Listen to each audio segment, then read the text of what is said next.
Hi everyone. So if you are a developer, please listen until I say Garfield.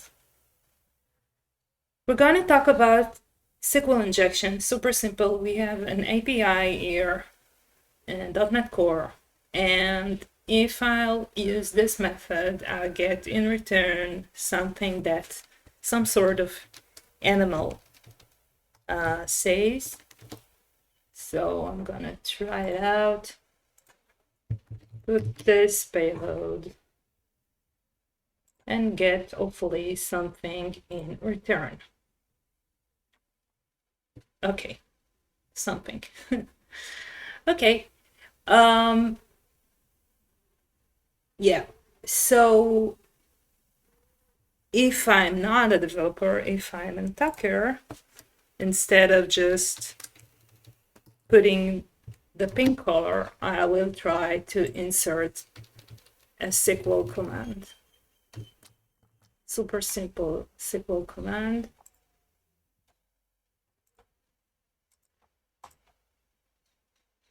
And what I have in here is all the texts of all the animals, meaning I was able to inject a SQL command instead of just a text. So in order to prevent this vulnerability, the only thing that I need to do is, instead of just concatenating the values, the user contributed values into the SQL query, I have to use parameterized query. Okay, and if I'll rerun,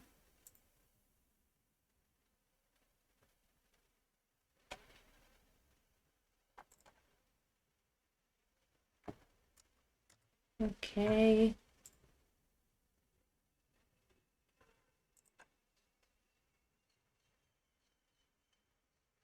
yeah.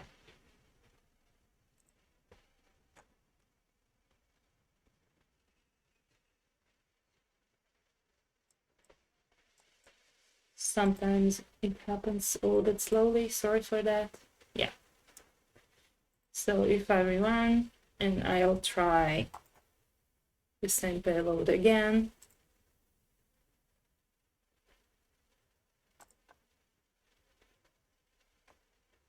I will have nothing.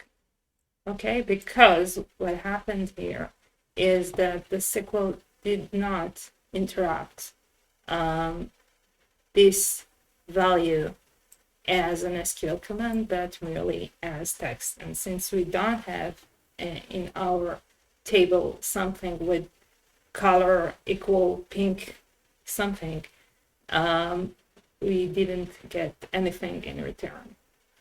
So this was for the developer. The solution was to use parameterized query. Sometimes people also suggest store procedure, which is not the right answer, because store procedure can also be vulnerable to SQL injection. It depends how you implement the store procedure. And some people suggest ORMs, which I don't like. You can ask me why, but I don't like ORMs because of my reasons. So, Garfield. Now let's go back to the attackers. After I explained that it's so easy to prevent SQL injection, let's go back to see how it's complicated to attack a vulnerable application, meaning it's much more difficult to be an attacker in this case than to be a developer. So let's say before we try to do the attack, let's take a look a little bit in a SQL syntax. Oh no, this is not what I wanted to do.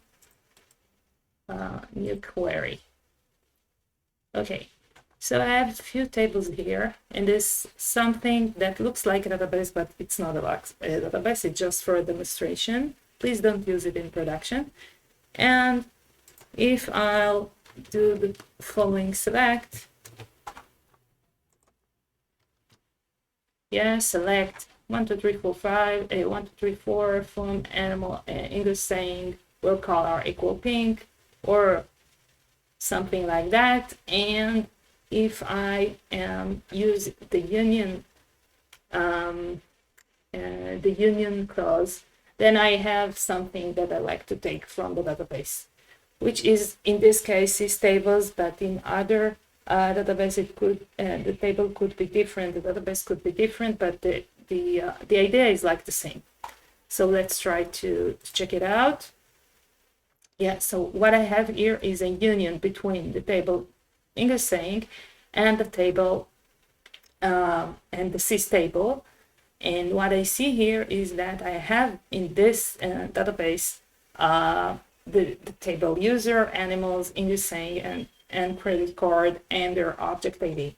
So from here, it's really easy to see it. But if you come from the point of the attacker, from the application, then you cannot see these tables. And now, if you can inject this query, then you will be able to see the table names. In addition, you can see also the columns in each table. So let's try this also.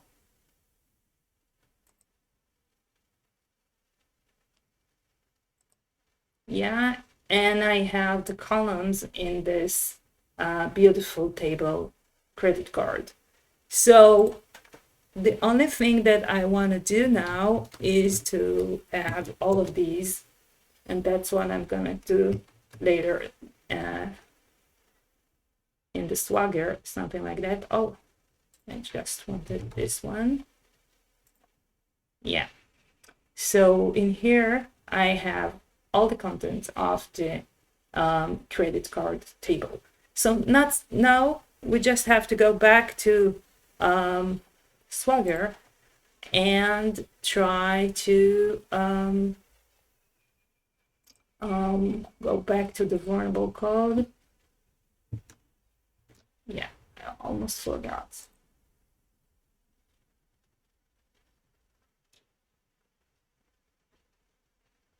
Yeah.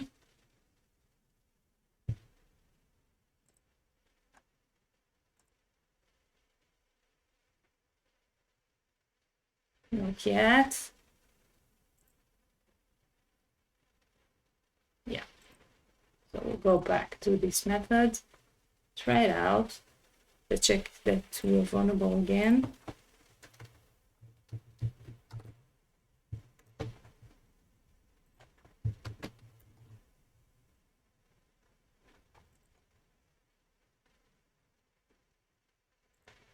I have a breakpoint here. Yeah. And now I'm vulnerable again. So let's try to query the systable.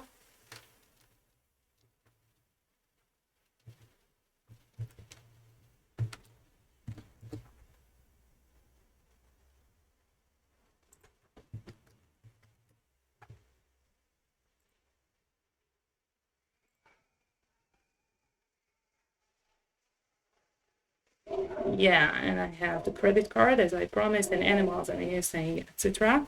Now let's try to check out the object ID because we want to query the columns as well.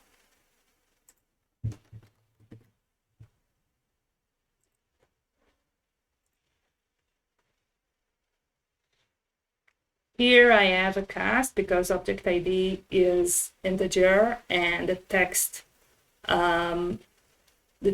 in English saying is varchar, so I have to have the same type in order to do the union.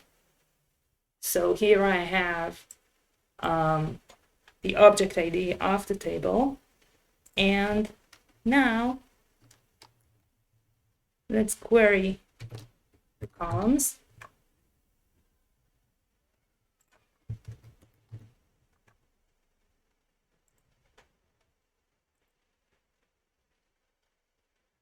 And I have columns, and now let's take the credit card, the credit card details.